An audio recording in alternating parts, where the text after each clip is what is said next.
ये सब बात करके फायदा क्या? इससे अच्छा तो कुछ हरिनाम कर लेते, कुछ गोपाल জয় গুরু सहस्त्रनाम पाठ कर लेते तुम लोग। ये सब বেশ संसार की बातें सब करके क्या फायदा बताओ? আন কথা, হ্যাঁ।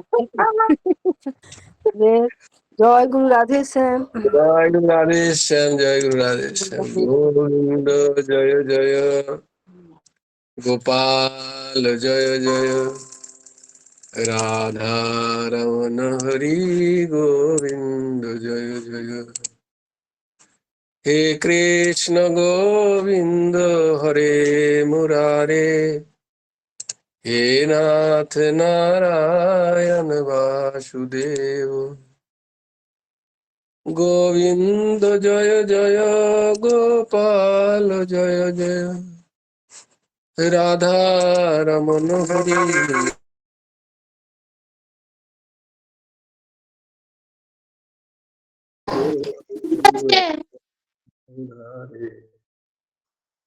हे नाथ नारायण वासुदेव, गुरुर्ब्रह्मा गुरुर्विष्णु गुरुर्देव महेश्वर, गुरुर् साक्षात् परब्रह्म तस्मै श्री गुरवे नमः। अखण्डमण्डलाकारं व्याप्तं येन चराचरं, तत्पदं दर्शितं येन तस्मै श्री गुरवे नमः। कृष्णाय वासुदेवाय हरये परमात्मने, प्रणतक्लेशनाशाय गोविन्दाय नमो नमः। कृष्णाय वासुदेवाय देवकी नन्दनाय च, नन्दगोपकुमाराय गोविन्दाय नमो नमः।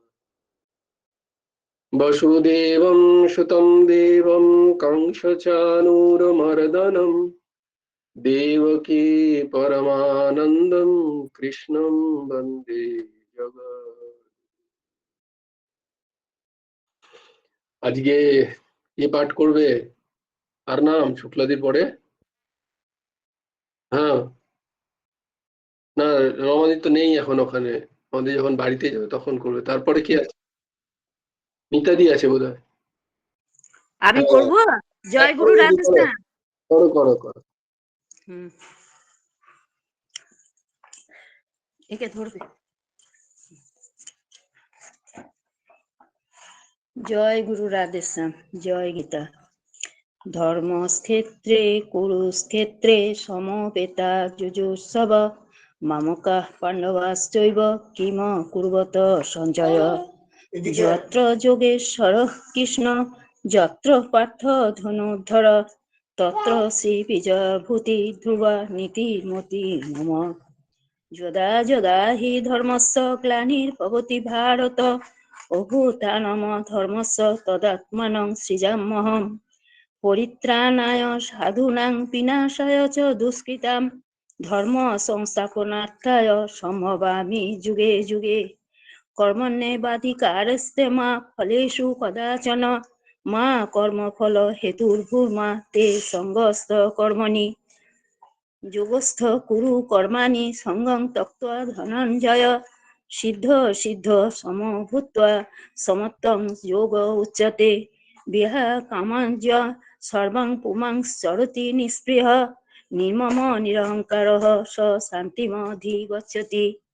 তমেব শরণং গচ্ছ সর্বভাবেন ভারত, তৎপ্রসাদাৎ পরাং শান্তিং স্থানং প্রাপ্স্যসি শাশ্বতম।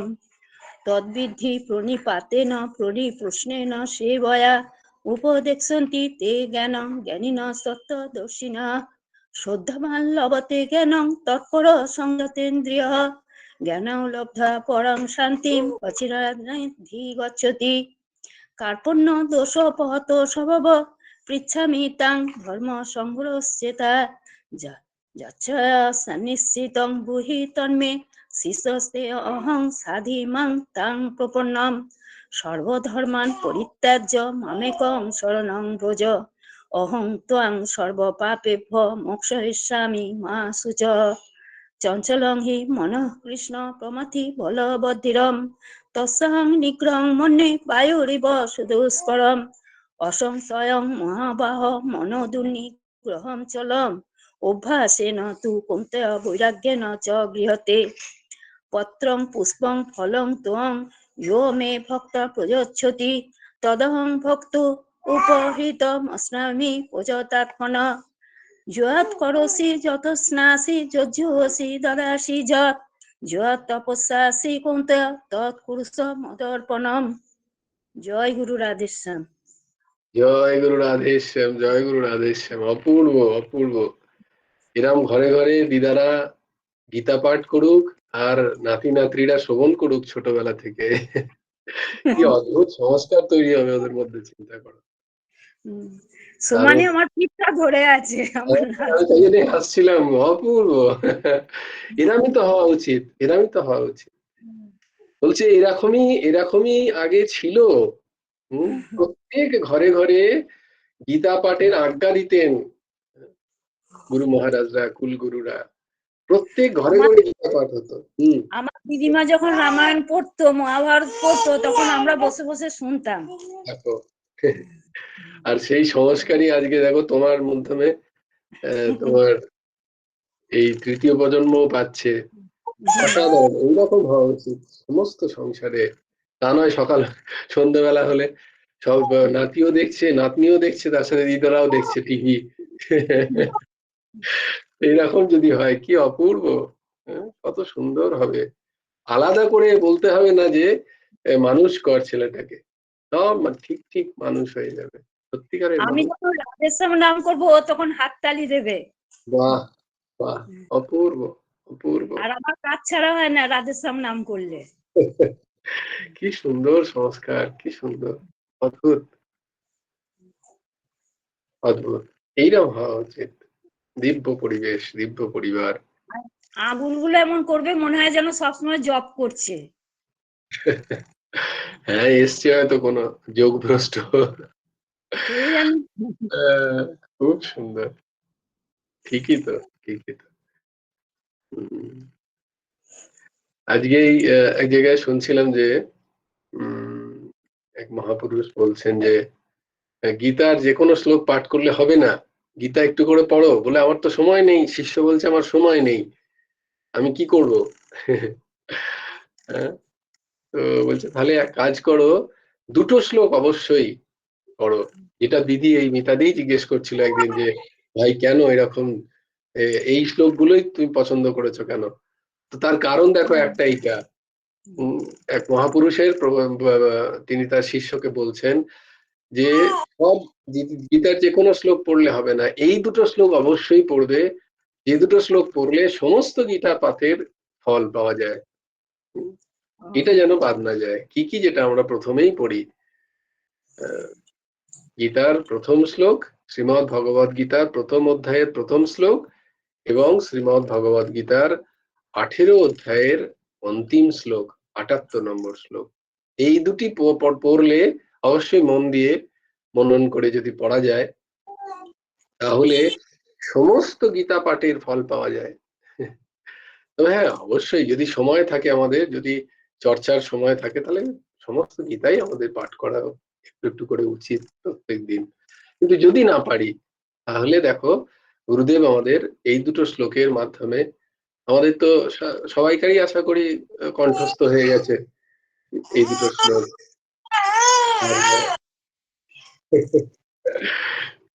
খুব সুন্দর, খুব সুন্দর, কত অদ্ভুত এদের জীবন। তো পরম পূজ্য পরম আরাধ্য পরমহংস ঠাকুর শ্রী শ্রী হেমন্ত দেব জিউর গুরুমুখী গীতা উপদেশ গ্রন্থের আজকে 8ম অধ্যায় শুরু হবে। এর আগে 7টা অধ্যায় খুব তাড়াতাড়ি আমরা মুখস্থ বলে নিই একবার কি কি। প্রথম অধ্যায় হচ্ছে অর্জুন বিষাদ যোগ, দ্বিতীয় অধ্যায় সাংখ্যযোগ, তৃতীয় অধ্যায় কর্মযোগ। কর্মযোগ, বাহ খুব সুন্দর। তৃতীয় অধ্যায় কর্মযোগ, তারপর চতুর্থ অধ্যায় কি? জ্ঞান যোগ। জ্ঞান যোগ। চতুর্থ অধ্যায় হচ্ছে জ্ঞান যোগ। পঞ্চম অধ্যায় কর্ম সন্ন্যাস কর্ম যোগ। বাকিদেরও বলতে হবে, তোমরা নিশ্চয়ই গীতা নিয়ে বসনি কেউ সবাই নাকি? গীতাকে অবশ্যই শ্রীমৎ ভগবত গীতা যেদিন যখন ক্লাস করবে শ্রীমৎ ভগবত গীতাকে নিয়ে বসতে হবে। ষষ্ঠ অধ্যায়ে ধ্যান যোগ, ধ্যান যোগ, ষষ্ঠ অধ্যায় হলো ধ্যান যোগ, সপ্তম অধ্যায় হলো জ্ঞান বিজ্ঞান বিজ্ঞান, যোগ। সপ্তম অধ্যায় বিজ্ঞান যোগ, আর অষ্টম অধ্যায়ে অক্ষর যোগ বা অক্ষর ব্রহ্মযোগ। এই অষ্টম অধ্যায়ে আমরা প্রবেশ করছি গুরুদেবের গুরুমুখী গীতা উপদেশ গ্রন্থ অবলম্বনে। অষ্টম অধ্যায় অক্ষর ব্রহ্মযোগ বা অক্ষর যোগ। তো গুরুদেব সেই 65 নম্বর অনুচ্ছেদে লিখছেন, সপ্ত জ্ঞেয়, 7টি পদার্থ, সপ্ত জ্ঞেয় পদার্থ, 7টি জিনিস, 7টা বিষয় সম্বন্ধে আমাদের জানতে হবে, যা জানা উচিত, জ্ঞেয়, যা জানা উচিত আমাদের প্রত্যেকের। ও মৃত্যুকালে ব্রহ্মচিন্তা। কি বলছেন যে 7টি জ্ঞেয় পদার্থ, সপ্ত জ্ঞেয় পদার্থ এবং মৃত্যুকালে ব্রহ্মচিন্তা। তাহলে সপ্ত জ্ঞেয় পদার্থ আমাদের জেনে নেওয়া উচিত।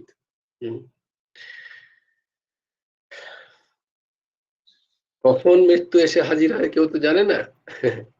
তাই এই 7টা পদার্থ খুব তাড়াতাড়ি আমাদের জেনে, সব জানার থেকে এই 7টি পদার্থ আমাদের জেনে নেওয়া দরকার। এই অষ্টম অধ্যায়ে গুরুদেব লিখছেন, ব্রহ্ম, আধ্যাত্ম, কর্ম, অধিভূত, অধিদৈব, অধিযজ্ঞ ও মরণ সময়ে ভগবত তত্ত্ব জ্ঞান, এই সপ্ত জ্ঞেয় পদার্থের বিচার আছে। এই 7টা জিনিস আমাদের অবশ্যই জেনে নেওয়া দরকার, তা আমাদের শ্রীমদ্ ভগবত গীতা বলছেন। ব্রহ্ম কি, আমাদের ব্রহ্ম কি এই সম্বন্ধে আমাদের জানা উচিত। এর উত্তরে ভগবান লিখছেন, গুরুদেব লিখছেন যে যিনি পরম অক্ষর অর্থাৎ জগতের কারণ, তিনি ব্রহ্ম। সোজা উত্তর, যিনি পরম অক্ষর, অক্ষর মানে হচ্ছে খর, মানে হচ্ছে ক্ষয়িষ্ণু, যা ক্ষয় প্রাপ্ত হচ্ছে, আর যা ক্ষয় প্রাপ্ত হচ্ছে না, যা নিত্য, তাকেই বলা হয় অক্ষর, অক্ষর, যা ক্ষয়িষ্ণু নয়, যা ক্ষয়িষ্ণু নয়, তিনি হচ্ছেন অক্ষর। যিনি পরম অক্ষর, শুধু অক্ষরই নয়, পরম অক্ষর।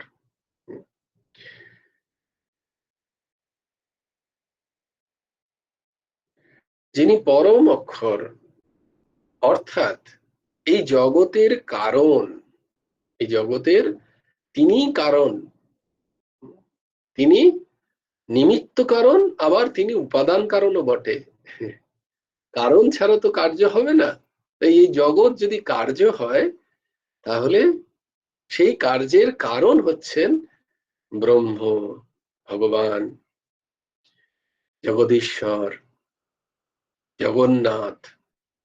তো তিনিই কারণ, তিনি নিমিত্ত কারণ, তার কারণেই এই জগৎ সৃষ্টি, এবং এই জগতের যে যত বস্তু আদি আদি, তাও বলছেন তিনি উপাদান। এই জগতের যে উপাদান দিয়ে জগৎ তৈরি, তাও তিনি উপাদান কারণ। বলছেন এই ব্রহ্ম কি না, এই ব্রহ্ম কূটস্থ। একটা তট হয়, একটা কূট হয়, একটা তটস্থ, একটা কূটস্থ। একটা তটস্থ আর একটা কূটস্থ। তটস্থ মানে হচ্ছে যা আমাদের কাছে অনুভব বেদ্য, দৃষ্টিগোচর, তা তটস্থ। আর কূটস্থ হচ্ছে যাকে আমরা দেখতে পাচ্ছি না, যে ওই অনুস্যূত কথাটা আমরা বারবার শুনলাম, যে সমস্ত বিষয় অনুস্যূত, সে কূটস্থ। এই ব্রহ্ম হচ্ছে কূটস্থ, এবং তিনি নিরুপাধিক, তার কোনো উপাধি নেই। এই ব্রহ্মর কোনো উপাধি নেই। এই জগতের যা কিছু আমাদের স্ত্রী পুরুষ, চতুর্বর্ণাদি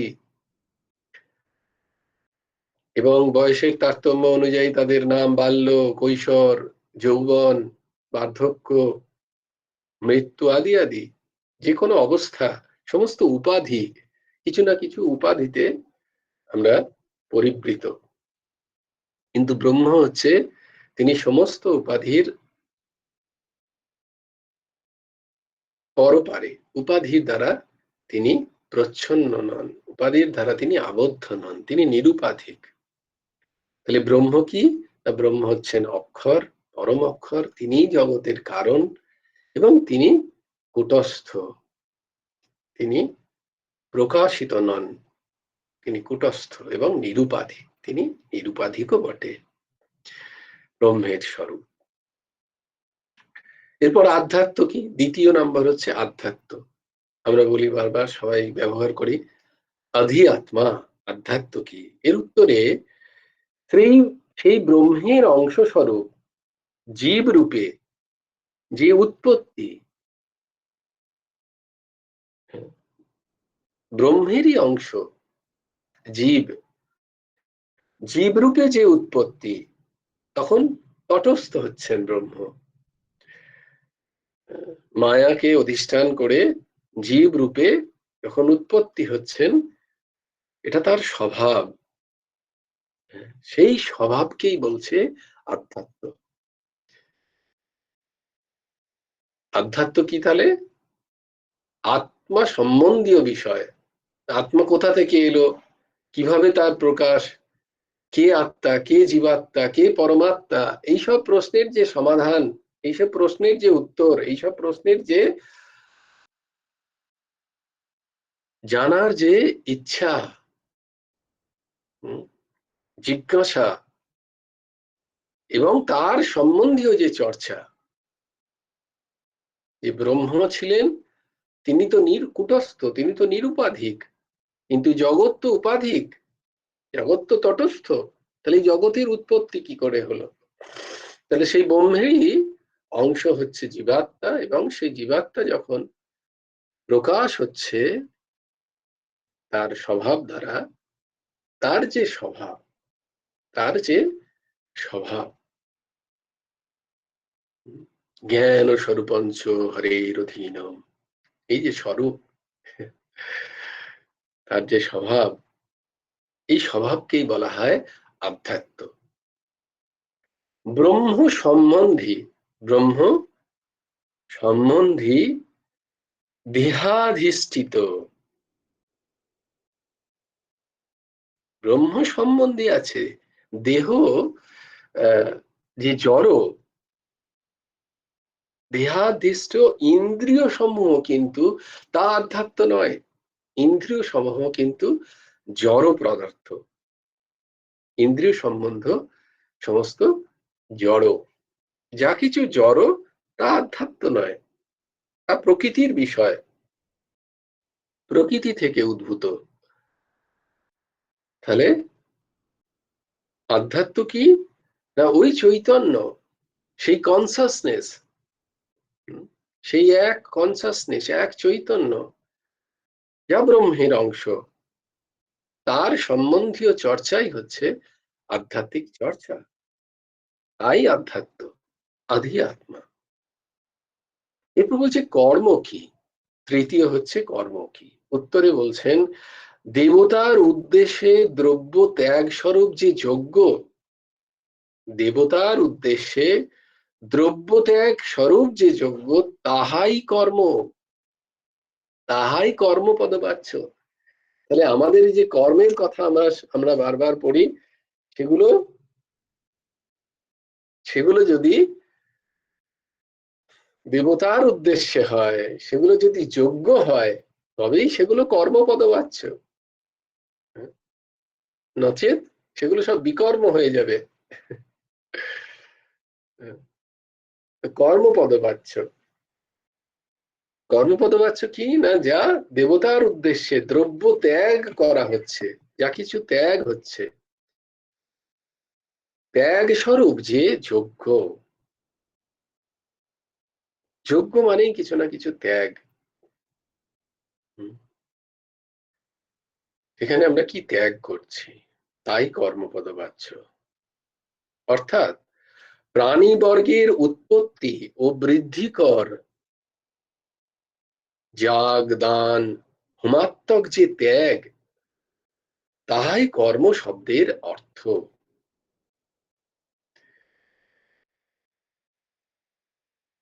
মনুস্মৃতিতে বলছেন, অগ্নৌ প্রস্তাহুতিঃ সম্যগ আদিত্যম উপতিষ্ঠতে আদিত্য ত্যজ্যাতয়তে বৃষ্টিঃ বৃষ্টেরন্নম ততঃ প্রজাঃ। অগ্নি প্রদত্ত যে আহুতি তা সূর্যের নিকট উপস্থিত হয়, যজ্ঞের কারণ, মূল কারণ। তন্নিবন্ধন, সূর্য থেকে বৃষ্টি হয়, বৃষ্টি থেকে শস্যাদির বৃদ্ধি হয় এবং তৎপরে শস্যাদির দ্বারা প্রজাগণ উৎপত্তি ও বৃদ্ধি প্রাপ্ত হয়। এই হচ্ছে কর্ম। চতুর্থ আদিভূত কি? ইহার উত্তরে ক্ষর এবং বিনাশশীল দেহাদি পদার্থই আদিভূত। এই ভূতকে ভয় খেয়ে লাভ নেই। বলছে ভূত মানে কি, এই যে যা কিছু চৈতন্য ব্যতি রেখে যা কিছু আমরা দেখতে পাচ্ছি, সকলই ভূত, সকল সৃষ্টি, যা ক্ষর, যা ক্ষয়োন্মুখ, যা নিরন্তর ক্ষয় হচ্ছে এবং যা বিনাশের দিকে যাচ্ছে নিরন্তর, যা উৎপত্তি এবং বিনাশশীল। এটা কি না, প্রথম থেকেই শুরু হয় যে এই দেহ, যেটা আমরা দেখতে পাই, আমাদের কাছে যে জ্ঞান আছে, আমরা দেখতে পাচ্ছি যে এই জগতের যা কিছু উৎপত্তিশীল বস্তু তা ক্ষয় হচ্ছে, তা কেউ থাকছে না টিকে, তবুও আমরা মানি না। এটাই আমাদের মূঢ়তা। এই দেহাদি পদার্থ, দেহ আদি, দেহ আদি মানে দেহ এবং দেহ সম্বন্ধীয় যা কিছু পদার্থ, দেখো এই সব কিছু কি হচ্ছে না, ক্ষয়োন্মুখ, বিনাশশীল, তাই এদেরকে আদিভূত বলা হয়। বিনশ্বর দেহ আদি পদার্থ প্রাণী মাত্রকে অধিকার করে অবস্থিত, এজন্য এদেরকে আদিভূত নামে প্রসিদ্ধ। আত্মার স্থায়িত্বের জন্য তার কোনো বিষয়ের প্রয়োজন নেই, সে সদা বিরাজমান, কারণ সে অক্ষর। কিন্তু আদিভূত আদি, এই দেহ এবং দেহদৈবিক যে বস্তু বিষয়, জড়জাগতিক যা বিষয়, যা উৎপত্তি হচ্ছে, যা বিনাশশীল, তার অস্তিত্বের জন্য কিন্তু আত্মার প্রয়োজন, জীবাত্মার প্রয়োজন, পরমাত্মার প্রয়োজন। পরমাত্মা, জীবাত্মা বা আত্মা ব্যতি রেখে এই সমস্ত পদার্থের কোনো অস্তিত্ব নেই, তাই জন্য এদেরকে আদিভূত বলা হয়। এখানে ভূত পদে উৎপত্তিশীল যে কোনো বস্তুর কথা বলা হচ্ছে। এই জগতে যা কিছু উৎপত্তিশীল তাহাই ভূত। তাহলে দেখো, ভূত শব্দ মানে হচ্ছে যা কিছু উৎপত্তিশীল বস্তু, তাই ভূত বলা যায়। কি সুন্দর সুন্দর কথা, যেগুলো আমরা আমাদের জ্ঞানকে পরিষ্কার করবে, অমলিন করবে। তো ভূত পদে উৎপত্তিশীল যে কোনো বস্তু,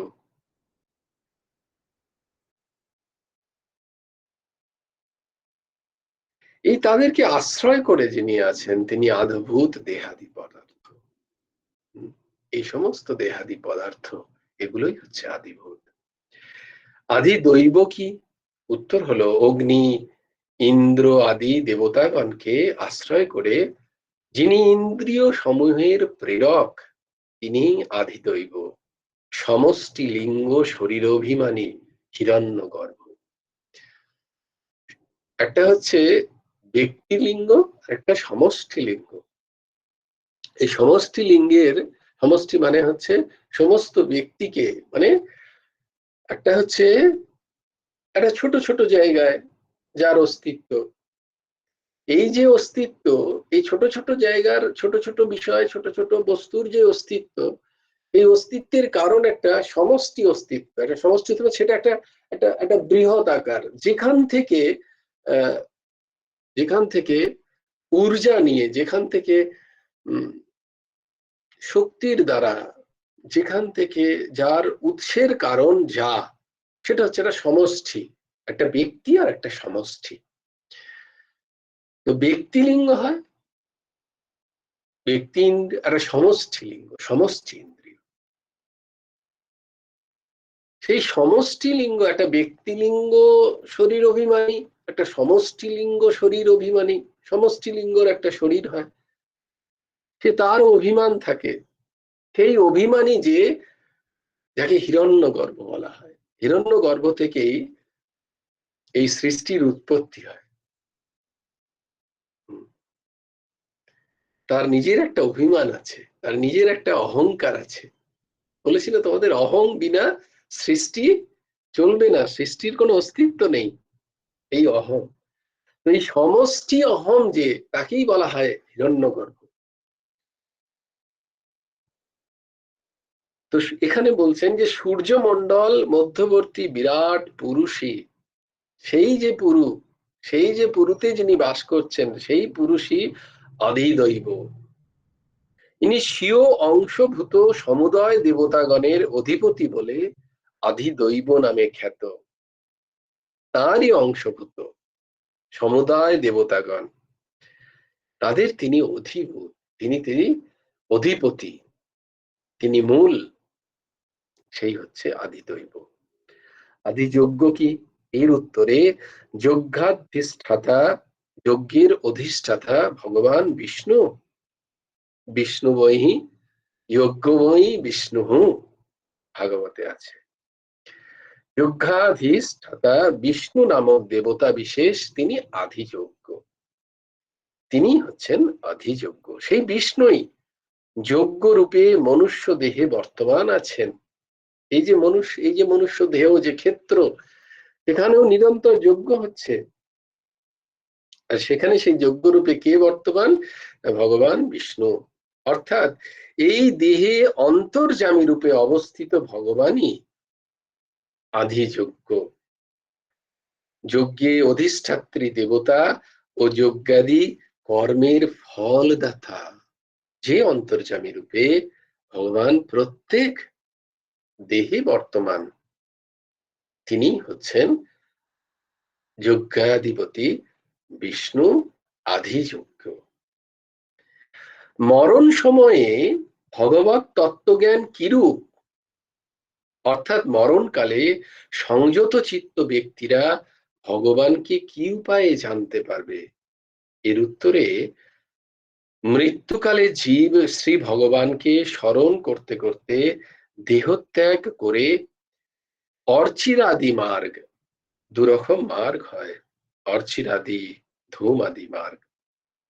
তো এই অর্চিরাদি মার্গে, অর্থাৎ দেবযান পথে ক্রমে পিতৃযান অতিক্রম করে হিরণ্য গর্ভ লোক ভোগ করে, এইভাবে মুক্তির পর্যায়ে আমরা দেখেছি, শ্রীমদ্ ভগবদ গীতায় আমরা একটা ক্রমমুক্তির পর্যায়ে দেখেছি, আর একটা সদ্য মুক্তির পর্যায়ে দেখেছি। মুক্তির দুই প্রকার আমরা দেখেছি, তো মনে আছে যে একটা ক্রমমুক্তির পর্যায়ে, একটা সদ্য মুক্তির পর্যায়ে। তো ক্রমমুক্তির পর্যায়ে হচ্ছে ওই রকম যে মৃত্যুকালে আমরা যদি ভগবানের কথা চিন্তন করতে পারি, তাহলে আমাদের ক্রমমুক্তির পর্যায় হয়। আর আরেকটা হয় সদ্য মুক্তি, যা এই শরীরে অবস্থানকালেই আমাদের যখন ভগবত তত্ত্ব সম্বন্ধে, আত্মতত্ত্ব সম্বন্ধে পূর্ণ জ্ঞান, ব্রহ্মতত্ত্ব সম্বন্ধে যখন জ্ঞান হয়ে যায়, যখন ভগবানের সাথে পূর্ণ প্রেমের সম্পর্ক স্থাপিত হয়ে যায়, সেটা হচ্ছে সদ্য মুক্তি। তাদের আর এই ক্রম পর্যায়ে অনুসরণ করতে হয় না, বিভিন্ন দেবযান আদি আদি, বিভিন্ন লোক আদি আদি ভোগ সকল তাদের আর হয় না। আর যাহারা সেই মৃত্যু সময়ে নির্গুণ ব্রহ্মের চিন্তা করেন, তিনি সাক্ষাৎই দেহত্যাগ করে ব্রহ্মস্বরূপ প্রাপ্ত হন। ব্রহ্মবিদ ব্রহ্মৈব ভবতি, দেহ ত্যাগ করে তিনি ব্রহ্মস্বরূপ লাভ করেন। এটা লোকদৃষ্টিতে বলা হলো, বস্তুত তার মৃত্যুই নেই। ওই যে যেটা বলি যে তাদের আর মৃত্যু নেই, তাদের বলে না যে মৃত্যুকে তারা জিতে নিয়েছে, তার মানে কি তাদের মৃত্যু হবে না? বলে না না, দেহ তো যাবেই, কিন্তু তাদের আর পুনর্জন্ম নেই। মৃত্যু তখনই আছে যখন আবার একটা জন্ম আছে, আবার যখন জন্ম নেই আর কোনো মৃত্যু নেই, সেটাই হচ্ছে মোক্ষপদ প্রাচ্য, সেটা তো মুক্তি। কব মরহু কব ভেটেও পূর্ণ পরমানন্দ। বলছে, কবির বলছে যে সবাই মৃত্যুকে ভয় খায় আর আমি মৃত্যুর কথা শুনলেই আনন্দ পাই। বলে কেন তুমি আনন্দ পাও এত? বলে পাই না এই কারণে যে আমি সেই ক্ষণের জন্য অপেক্ষা করছি যখন আমি পূর্ণ পরমানন্দের সাথে মিশব, পূর্ণ পরমাত্মার আমার যখন দর্শন হবে, যখন আমার এই দেহ ছুটে যাবে তখন আমি পূর্ণ পরমাত্মার সাথে মিলব। এই জন্য আমি আনন্দ পাই মৃত্যুর কথা শুনলে। বস্তুত তার মৃত্যু নেই। শ্রুতি বললেন ন তস্য প্রাণা উৎক্রামান্তি ইহৈব সমবালীয়তে, অর্থাৎ নির্গুণ ব্রহ্মবিদ পুরুষের প্রাণ উৎক্রমণ অর্থাৎ দেহকে ত্যাগ করে না, ব্রহ্মেই লীন হয়ে যায়। কারণ তার তো দেহ ভাব আগেই নষ্ট হয়ে গেছে, সে তো দেহকে আগেই আহুতি দিয়ে দিয়েছে চিন্তায় চেতনায়, তার অন্তঃকরণে দেহ ভাব তার আর নেই। তাই শ্রী ভগবান গীতায় বলিলেন অন্তকালে চ মামেব স্মরণ মুক্তাব কলেবরম ইয়ঃ প্রয়াতি সমদ্ভাবম ইয়াতি নাস্ত্যত্র সংশয়ঃ। অষ্টম অধ্যায়ের ৫ম নম্বর শ্লোক। অন্তকালে চ মামেব স্মরণ মুক্তা, যে আমার স্মরণ করে সে মুক্ত কলেবরম, সে কলেবর ত্যাগ করে ইয়া প্রয়াতি সমদ্ভাবম ইয়াতি, সে আমার ভাবে ভাবিত হয়ে যায়। ইয়াতি নাস্ত নাস্ত তত্র সংশয়, এর মধ্যে কোনো সংশয় নেই। বলছে কি করে হবে? চুপচাপ বসে থাকলে হয়ে যাবে আমার মৃত্যুকালে ভগবানের চিন্তন হয়ে যাবে? বলে না, কখনো হবে না। মৃত্যুকালে সেই সবেরই চিন্তন আসে যার অভ্যাস আমি এই শরীরে নিরন্তর করেছি, তাদেরই চিন্তন আসে।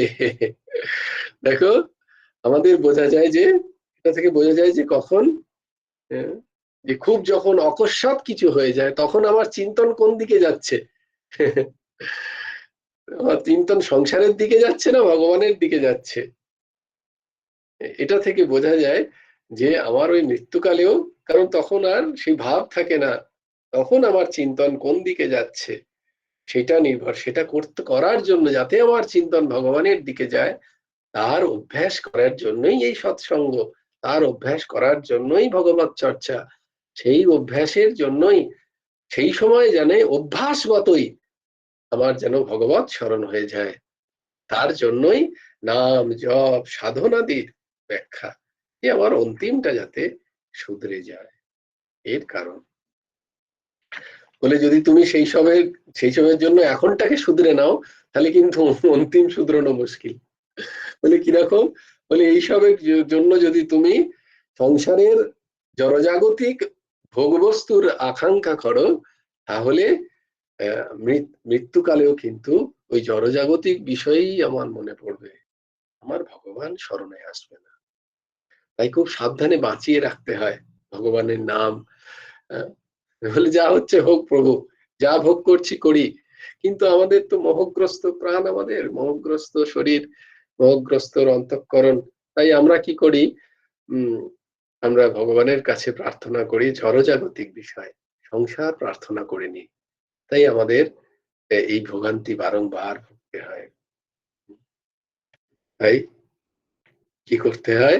গোপাল সহস্রনাম পাঠ করার পরে, জপ করার পরে, নাম করার পরে কি বলতে হয় না? শ্রী গোপাল কৃষ্ণার পনামস্তু, শ্রী গুরার পনামস্তু। যে যার ইষ্ট, সেই ইষ্টের চরণে তোমার সাধনকে সেখানে অর্পণ করে দাও। একবার সেখানে অর্পণ হয়ে গেলে তুমি আর তার কিন্তু অধিকারী নও। তুমি বলতে পারবে না যে আমি এত সাধন করেছি, আমি জপ করেছি। না না, তুমি খালি হয়ে গেলে। তুমি সবকিছু তাকে অর্পণ করে দিয়েছো। তিনি যেটি ভালো বুঝবেন তিনি সেটি করবেন, কারণ আমাদের থেকে তিনি বেশি বোঝেন, তাই না? জয় জয় শ্রী রাধে। ओम सच्चिदानंद रूपाय कृष्णाय क्लिष्टकर्मणे नमो वेदांत वेद्याय गुरवे बुद्धि साक्षिणे। ओम सच्चिदानंद रूपाय गुरवे बुद्धि साक्षिणे श्री हेमंताय वरिष्ठाय नमो क्लिष्टकर्मणे। जयति पाशरशूनो सत्यवती हृदयनंदन व्यास यस्य कमलगलितं वाङ्मयमृतं जगत् शिवोति। यस्वानुभवमखिल श्रुतिसारमेकम् अध्यात्मदीपम् अतितितीर्षतमोहम् संसारीणां पुराणकरुणाय पुराणगुह्यम् तं व्यासशुनमुपयामि गुरुं मुनि। আমরা কথাসার ভাগবতী কথা।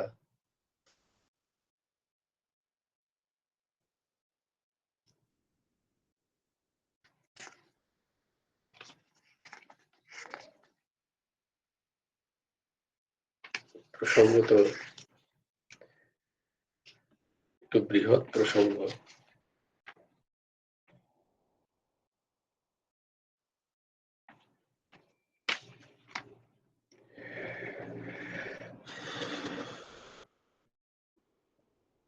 আমরা এই প্রসঙ্গ কালকে শ্রবণ করি।